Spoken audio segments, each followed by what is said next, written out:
Salve como para o Senhor. Amém. Amém. Glória a Deus. Mais uma semana se inicia. Glória a Deus que estamos na casa do Pai. Para iniciarmos uma semana de vitória nas nossas vidas, né? Uma semana de bênção. Uma semana onde a gente vai nos blindar com a unção de Deus. E vamos ficar blindados também para que o inimigo não nos alcance. Cada dia que a gente vem na casa do Pai, eu pelo menos penso assim, a gente está fazendo uma blindagem contra as ações do inimigo. E que não são poucas, né? Ele tenta de vez em sempre, né? Todo dia, para nos derrubar. Mas quando a gente vem aqui, a gente recebe essa blindagem. Então ele pode se levantar. A gente às vezes até balança, mas a gente não cai. Porque a gente está blindado pelo sangue do Cordeiro. Vamos em Marcos 14?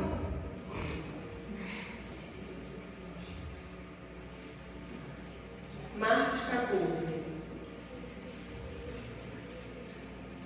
Está lá no Novo Testamento, no segundo livro do Novo Testamento. Jesus no Getsemane. Amém?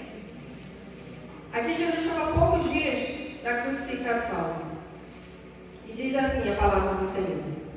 E foram a um lugar chamado Getsemane, e disse aos seus discípulos: assentai-vos aqui, enquanto eu oro.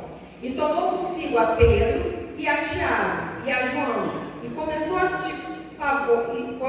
ter pavor e angustiar-se.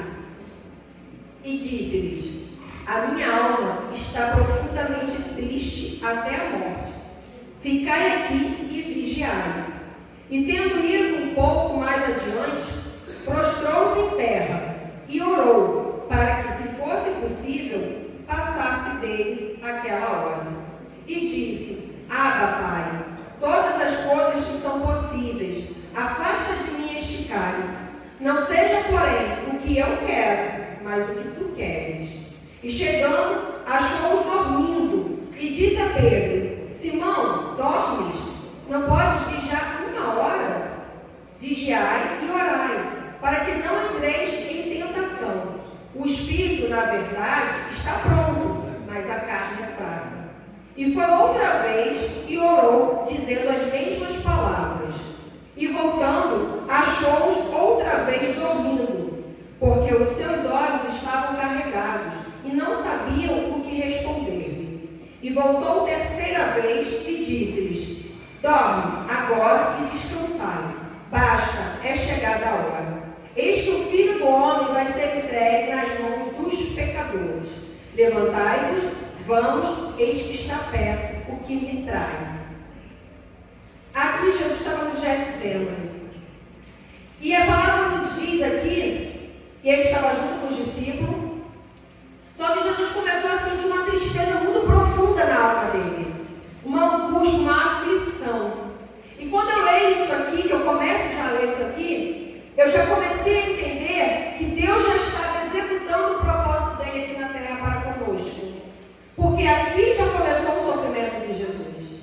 Muitas das vezes a gente acha que Jesus só sofreu lá na crucificação. Quando ele começou a ser chicoteado, com a cruz nas costas, levando até o madeiro. Não. Eu entendo que aqui já começou o sofrimento de Jesus por minha causa e por sua causa. Porque aqui a alma dele já começou a se entristecer. E ele foi claro: está profundamente triste até a morte. Mas ele não sabia exatamente a hora da morte dele. Ele não sabia que ia levar 2 dias ainda para morrer. Ou será que ele já sabia? E aí ele já estava dizendo que não mais ia se alegrar. Porque a partir dali só ia ser sofrimento por minha causa, por sua causa. E que ele tinha que pagar aquele preço.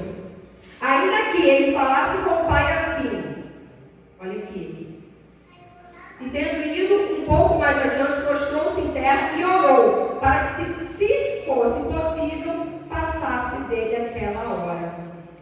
Ou seja, eu entendo aqui, Thaís, entende? Que Jesus ele já estava cansado. Jesus ele já estava extremamente fadigado. Já querendo desistir de mim, de você. Porque a aflição da alma dele, a tristeza, é imensurável.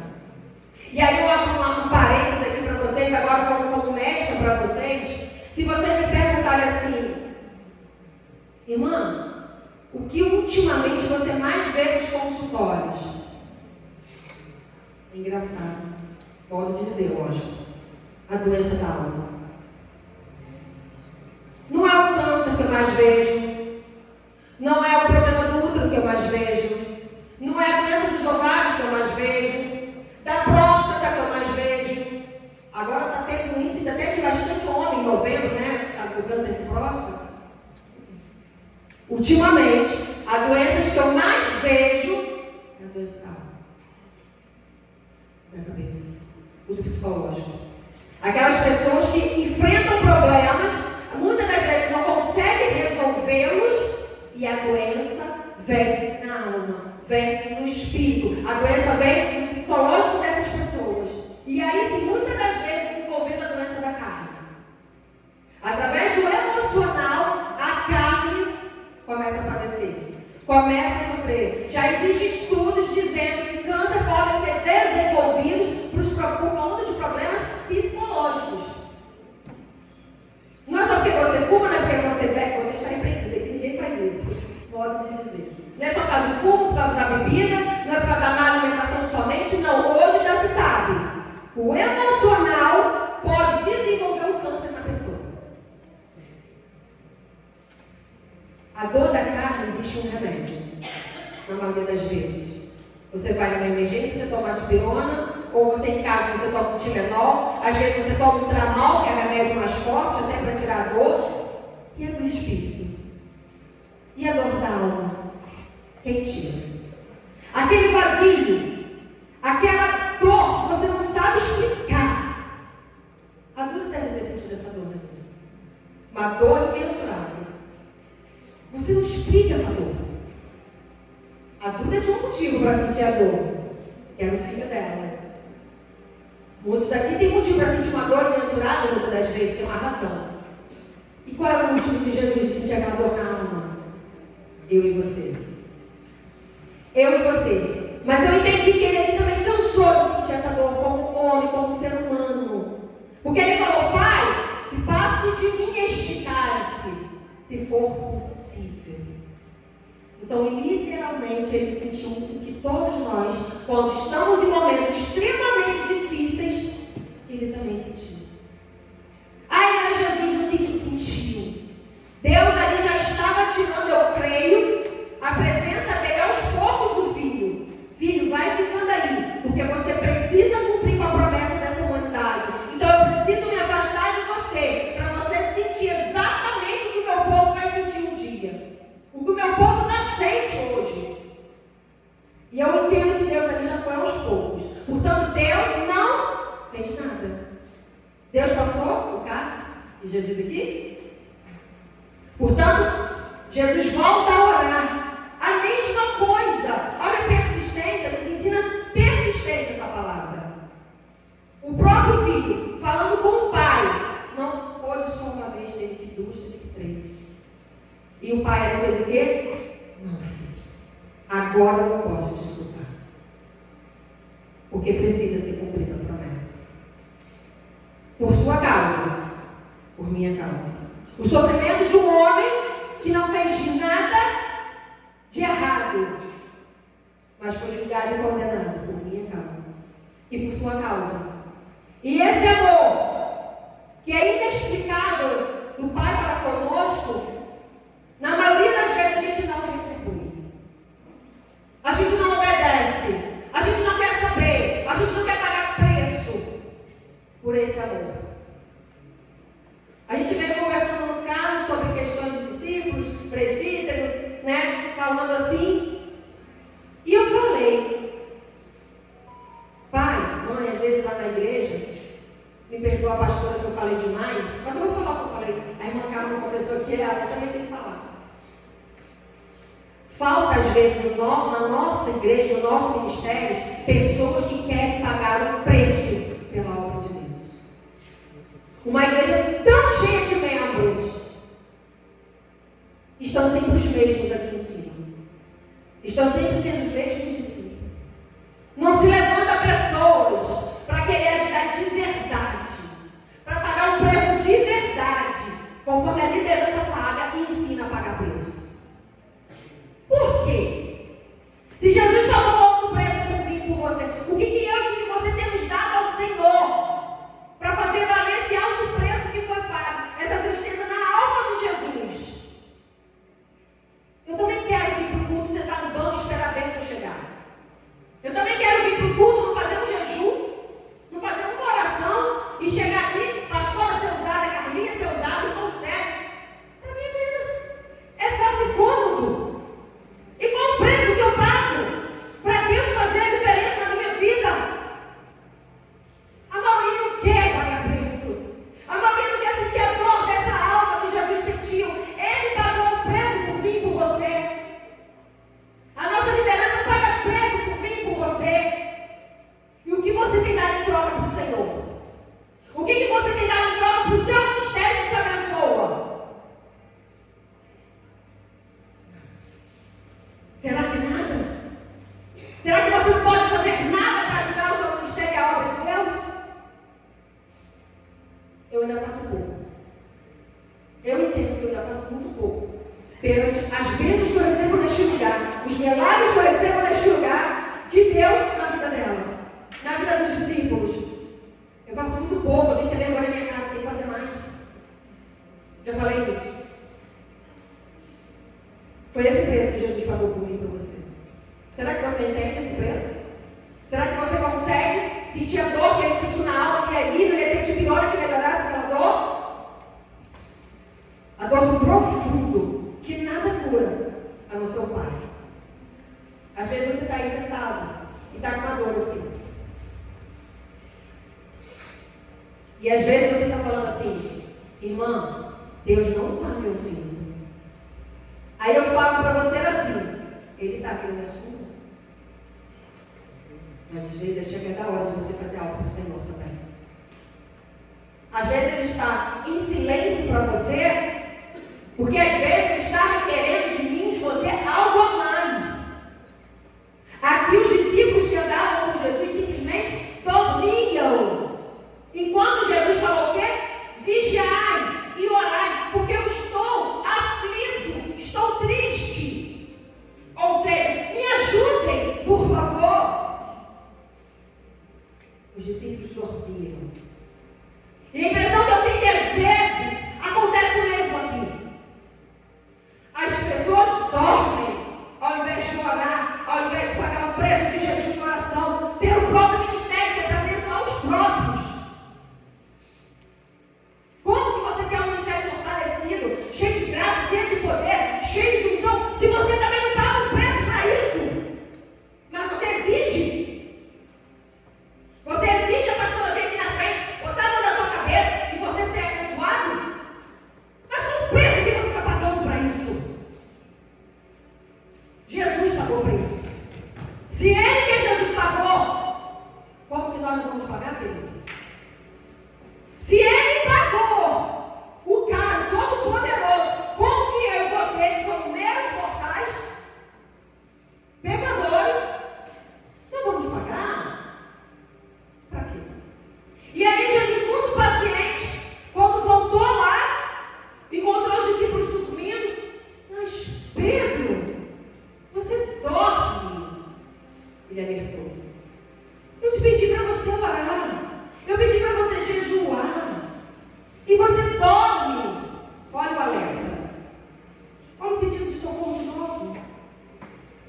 Vigia. Ora, Pedro. Vigia. Ora, Tiago. João. E Jesus volta para fazer a mesma oração. Ele não mudou as palavras com ele. Quando ele volta, de novo, eles estavam dormindo. Nem o mestre pediu. Meu Deus! Como que é isso? Parece que às vezes acontece isso aqui. A pastora prega, a pastora ensina, a pastora fala, a tagarela aqui também. Não que eu seja alguém, porque eu não sou ninguém. Parece que nada muda. Parece que a igreja continua dormindo. Parece da igreja continua anestesiado. Tomou um remedinho, dormiu, não acorda mais. Está igual o urso, dorme numa estação e só acorda na próxima. Mas esquece que a bênção é para vocês. O preço pago é para vocês. A unção é para vocês. Já pensou se a nossa paixão dormir? Já pensou se os discípulos resolverem dormir? O que acontece com a igreja? O que acontece comigo contigo, querido? Se ela resolver dormir, os discípulos também? Você vai dormir junto? Ou você vai se levantar como um espelho, como um alicerce da igreja, como uma base do seu ministério para ajudar? Ah, não, eu vou para outra, né? Pagar preço. Eu vou para outra. É verdade. E aqui, Jesus por 2 vezes alertou os discípulos: vigiai e orai. E ele hoje fala para mim e fala para você: igreja, vigia, ora, se levanta, acorda, paga o preço, jejua, para que eu possa responder, para que eu possa usar, para que eu possa falar, para que eu possa mudar o quadro, para que eu possa fazer diferença. Se você não fala com o Pai, como o Pai vai falar contigo? É uma troca. Ela é semeadura. Quem planta colhe. E se você colhe batatinha, é porque plantou batatinha. Agora, se você plantar feijão, você não vai colher abobrinha. O que você tem plantado na presença do Senhor? Acorda, igreja. Acorda e chega no tempo. Não há mais tempo para pensar em ficar em cima do muro. Não tem mais tempo para você ficar pensando no que você quer para a sua vida. Isso você pensa no seu trabalho. Na obra de Deus não tem tempo. Jesus tem pressa. Às vezes você está estagnado porque você simplesmente não se decidiu na presença de Deus. Não se decidiu. Está adormecido. Está adormecido. E aqui Jesus nos ensina a persistir. Porque ele voltava com todo aquele sofrimento, com todo aquele cansaço de alma. Ele voltava lá ali para o Getsemane e começava a orar. E começava a orar. Mas quando ele não tinha mais força, ele voltava para ver se os discípulos estavam intercedendo e ajudando. Mas não estavam. Para a glória de Deus, quando a gente precisa neste lugar, quando a gente cansa, nós temos base aqui de ajuda. Nós temos uma base forte e firme, mas que também precisa de ajuda, entende?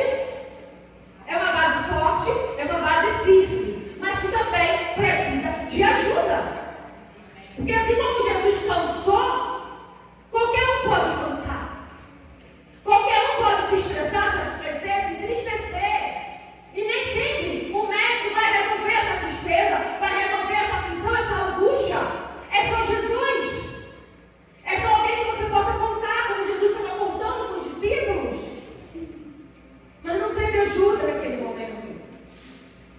Será que nós estamos sendo estériles de ajuda para o nosso ministério, que nos abençoa? Que fica uma meditação para cada um de nós isso. Será que você verdadeiramente tem honrado o lugar na qual você te abençoado os seus jejuns e as suas orações? Para quando você precisar, você saber que você vai ter onde buscar. Porque tem alguém fazendo isso por você. E você ajudando esse alguém a fazer por você. Jesus não teve, mas deixa um alerta hoje para a igreja. Ele não teve, que era para ser consumado. Mas ainda a volta dele não chegou ainda. Então dá tempo de você fazer por conta disso.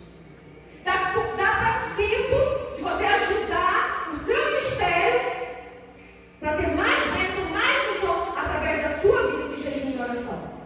Para quando você mesmo precisar,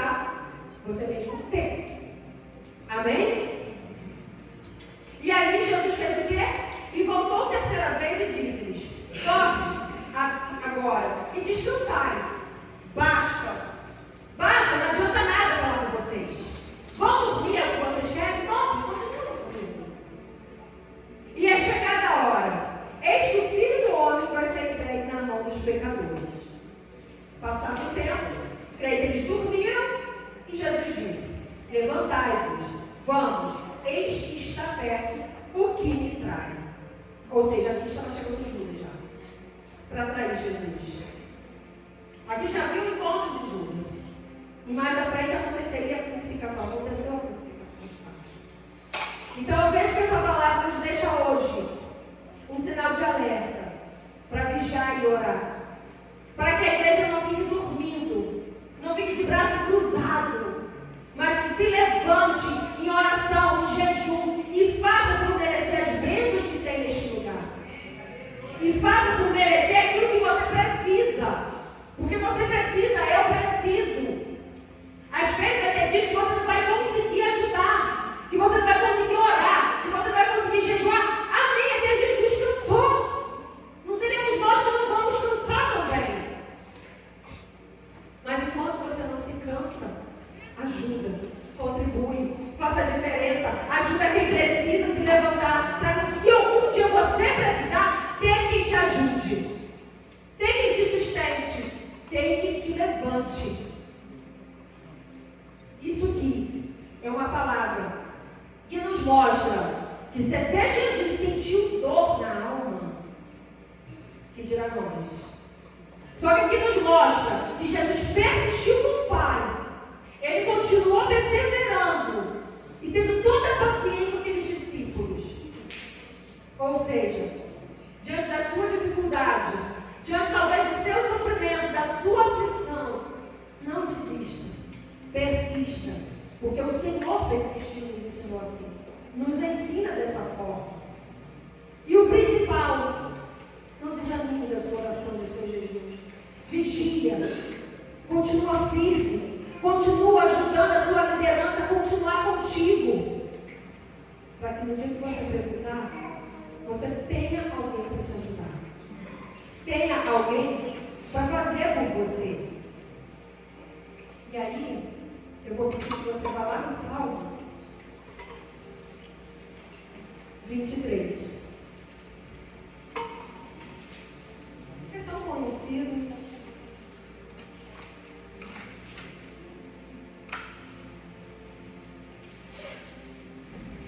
Olha como esse Deus é maravilhoso. E olha o que você precisa fazer quando você precisar de ajuda.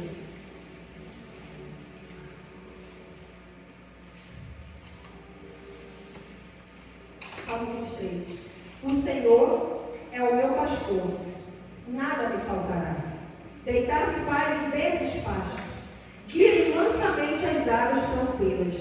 Refrigera a minha alma. Guia-me pelas veredas da justiça, por amor do seu nome. Ainda que eu andasse pelo vale da sombra da morte, não temeria mal algum, porque tu estás comigo. A tua vara e o teu cajado me consolam. Preparas uma mesa perante mim na presença dos meus inimigos. Unges a minha cabeça com óleo, o meu cálice transborda. Certamente que a bondade e a misericórdia me seguirão todos os dias da minha vida, e habitarei na casa do Senhor por longos dias. Esse aqui é o salmo de quem vigia e de quem ora. Por quê? Porque esse cara aqui tem a certeza da presença de Deus na vida dele. Esse aqui é aquele que está vigilando, é aquele que está orando, é aquele que está com propósito, é aquele que tem um objetivo na presença do Pai. Porque ele profetiza claramente: ainda que eu andasse no vale da sombra da morte, não temeria mal algum. Como um fraco consegue falar isso? Quem está longe de Deus consegue falar isso? Quem está sem a presença do Espírito Santo consegue viver isso? Não. Porque tu estás comigo, a tua vara e o teu cajado me consolam. É a convicção de quem é servo fiel isso aqui. Isso aqui é a convicção de quem faz a obra de Deus de verdade.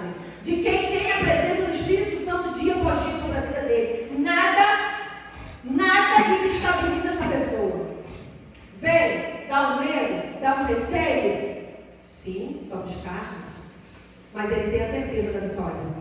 Ainda que ande pelo vale da sombra da morte, eu não temeria mal algum. Por quê?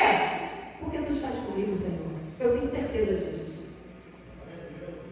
Eu tenho certeza, Pai, que tu estás comigo diante de qualquer adversidade, diante de qualquer aflição. Você tem essa certeza? Que Deus está contigo diante de qualquer momento da tua vida? Você tem essa convicção? Que por onde você for, por onde você passar, Ele estará contigo? Aleluia. Isso é a resposta de uma igreja que está firmada. Isso é uma resposta de uma igreja que está em oração. Eu creio porque eu disse em nome de Jesus. Prepara-te uma mesa perante mim, na presença dos meus inimigos. Ele quer se sentar diante dos adversários dele? Ele quer. Porque o Senhor está comigo. E não tem problema. Unges a minha cabeça com óleo, o meu cálice se transborda. Certamente que a bondade e a misericórdia me seguirão. É certo. Olha a convicção de quem vigia e de quem ora. Certamente. Ele não está perguntando. Ele está dizendo. Certamente que a bondade e a misericórdia me seguirão todos os dias da minha vida. E habitarei na casa do Senhor por longos dias. E aqui eu te chamo a atenção. Ele fala que está onde? Para ter essa autoridade toda? Na casa do Senhor. Vocês entenderam por que ele é convicto? Vocês entenderam por que ele tem certeza da presença do Pai? Porque ele habita na casa de Deus. Porque essa pessoa aqui faz a diferença na presença do Senhor. Ele está firme na obra, ele está firme no ministério dele, ele está pronto para todo o tempo que precisar dele. Ele não nega, ele não rejeita, ele se disponibiliza. Ele faz a diferença. Então ele tem convicção que quem planta na obra, colhe na obra. Quem faz para Deus, o pastor ensina, recebe o dobro de Deus. Não recebe pouco, recebe mais do que além, do que merece, é em dobro. Só que aqui tem que ter caráter para fazer isso. Tem que ter o quê? Perseverança, honestidade, fidelidade. Não fazer com segundas intenções. Vou fazer na obra porque eu preciso disso, eu quero aquilo. Não, fazer por amor. O compromisso, com verdade. Por isso que esse cara tem a certeza do que ele está falando aqui. Certamente que a bondade e a misericórdia me seguirão todos os dias. Acabou. Ele é sempre convicto. Será que nós temos essa certeza e essa convicção hoje? Será que nós temos essa certeza e essa convicção que a misericórdia do Pai está conosco todos os dias? Você tem dúvida da sua misericórdia que Deus tem com você? Se você está tendo dúvida, querida, é porque você não está dando o seu melhor. Se você não sabe a resposta, é porque você não está fazendo o seu melhor para Deus. E enquanto você não fizer o seu melhor para Deus, não vai acontecer o melhor que você tem pedido. Ou se acontecer, vai ser de conta gota, mais ou menos. Deus libera um pouquinho aqui a bênção, passa um bom tempo, libera mais outro pouquinho ali, e mais outro pouquinho aqui. Ela não vem de uma vaga. Porque Deus quer os seus ao lado dele. Deus não quer ninguém em cima do muro, mais ou menos. Deus não quer ninguém indeciso, que duvidoso. Não sei se hoje eu vou na igreja ou se eu vou no convite do irmãozinho lá que me chamou para o pagode, que é maneiro pra caramba. Não vai ter nada demais. É só um pagodezinho de domingo. O que tem? Vou voltar cedo, que amanhã eu volto cedo para trabalhar. Relaxar. Aí eu vou assim, Deus, quem sou eu que eu sou pecadora? Mas Deus está falando. De repente, porque você não tem vigiado. De repente, porque talvez você tenha se assentado na roda dos escarnecedores, você está achando que Deus não está te ouvindo. Ele não é surdo, amém? Amém? Amém. A igreja dorme? Não, né? É isso. É sobre isso. Esse puxão de orelha que Deus está dando. Me deu, estou só repassando.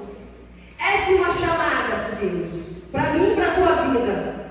Para a gente se consertar. Para a gente literalmente tirar os carrapichos que tem nos separado de Deus. Para a gente tomar atitude de servos fiéis, de cristãos. E parar de ficar em cima do muro. Porque quem está em cima do muro, Jesus vomita. Está na palavra. Morno e frio. Quente e volta para morno. Vai ser frio de novo. É aquela pessoa indecisa. É aquela pessoa que não sabe o que faz. Só quer receber. Só quer Os discípulos estavam ali com Jesus andando com ele, mas não queriam orar. Ah, Jesus, eu estou com sono agora, não, peraí. Tem vezes que a gente faz isso. Eu vou até no culto hoje. Eu não estou a fim de pagar preço de nada hoje, não. Não estou a fim de orar e jejuar hoje, não. Mas você vai receber. Quem que nunca fez isso aqui um dia na vida? Eu já fiz. Ah, hoje eu só quero sentar e receber. Estou cansada. Vou te falar uma coisa? Jesus até permite. Porque Ele sabe do nosso cansaço. Ele passou por isso. Jesus cansou. Ele até permite. Isso só não pode virar uma rotina. Isso só não pode virar todos os dias. Todos os cultos. Você não fazer nada para agradar a Deus. Nada para ajudar o seu ministério. Nada, exatamente nada. Só suga, igual sanguessuga. Igual parasita, igual verme. Que a pessoa come, só emagrece. Eu queria que elas estavam coisas enormes, porque o verme está enorme lá dentro. Tenho certeza que ninguém aqui é assim. Em nome de Jesus. E essa foi a palavra que o Senhor deixou no meu coração hoje para mim e para vocês. Para vocês saírem daqui tomando uma decisão de verdade do que vocês querem da vida de vocês. O que vocês são dentro da presença do Senhor? O que vocês querem da obra de Deus? Se está bom do jeito que está, está bom do jeito que está. Mas se você quer algo a mais, pode ter certeza que Deus vai te dar muito mais. Deus vai resplandecer a glória dele na tua vida muito mais. E muito além do que você imagina. Porque as coisas de Deus a gente não tem como mensurar. Quando Ele faz, Ele é perfeito e grandioso. Amém? Espero que vocês tenham entendido essa palavra. E retribua esse sofrimento que o Senhor passou por mim e por você. Se você hoje está sofrendo na sua alma, lá no profundo, você não tem resposta. A sua vida é boa, você não reclama dela, mas você tem um vazio. Você tem algo que te perturba, que te confunde, que tira a tua paz. A única coisa que eu posso falar para você hoje, como mestra e como irmã de igreja, você só precisa de Jesus. Você só precisa mais e mais e mais e mais e ainda mais da presença do Espírito Santo na sua vida. Você só precisa levar Ele para todos os lugares que você for. Colocar Ele à frente de tudo que você fizer. Convidar Ele todo santo dia quando acordar para a tua vida. Não tem como viver e conviver sem a presença de Deus. Escuta. Hoje eu mais estou consolando o paciente do que dando diagnósticos inviáveis. Eu mais estou abraçando e falando palavras de apoio do que dando diagnósticos complicados. Porque as pessoas estão distantes de Deus. Quem é distante de Deus sofre na alma. Sofre e nada melhora. Eu falo isso baseado na minha vivência de quase 20 anos de profissão. E eu falo isso agora para vocês. Se vocês querem tirar a aflição da alma de vocês, a agonia, a tristeza, a aflição, é só aqui, ó. É só aqui na presença. É só buscando incessantemente a presença dele. E o Espírito Santo de Deus vai te acompanhar todos os dias. É só fazer o que a palavra ensina. Não tem jeito. Medicina não vai curar a dor pessoal. Ela vai te dopar de remédio, vai falar que você está ficando doido, que está ficando depressivo, que você tem pânico. E de fato muitos têm. Muitos chegam lá realmente. Não é mentira. Mas se você não chegou nesse nível, deixe que te apresente o seu remédio. A minha receita hoje para cada um de vocês é essa. Uso visual, não é oral, como é na receita médica. Ler a palavra de Deus. Buscar a presença de Deus. Se entregar mais na presença de Deus. Sem preguiça, sem cansaço. Porque quando pede, tem que dar sono. Porque Satanás não quer que você conheça isso. Satanás não quer que você se liberte disso. A minha prescrição hoje, que o caminho é essa. Uso visual. Ler a palavra de Deus. Buscar a presença de Deus. E viver somente na presença de Deus. Não tem fôlego de vida fora disso aqui. Não tem resposta, cura e libertação fora disso aqui. Eu não sei o que te trouxe aqui hoje. Eu não sei qual o problema que você está passando. Se você é membro dessa igreja, você sabe dar a resposta. De repente você não está obedecendo essa resposta. Mas eu te chamo a atenção. Vigia. Ora, porque o lugar que você está tem milagres sobrenaturais. A Duda acabou de testemunhar. A Duda hoje se tornou um milagre de Deus. É o filho dela neste lugar. Mais um para conta desse ministério. As orações de todos que a fizeram, não só aqui, que eu sei que de repente muitas pessoas também oraram por ela fora daqui, mas aqui eu tenho certeza que teve um preço pago. Aqui eu tenho convicção das orações que se levantaram. E ela está aqui para testemunhar agora de Deus na terra. Então você está no lugar certo, amém, querido? Não desista desse lugar, não desista de Deus, não desista de você. Amém? E eu passo para a nossa pastora, Jesus.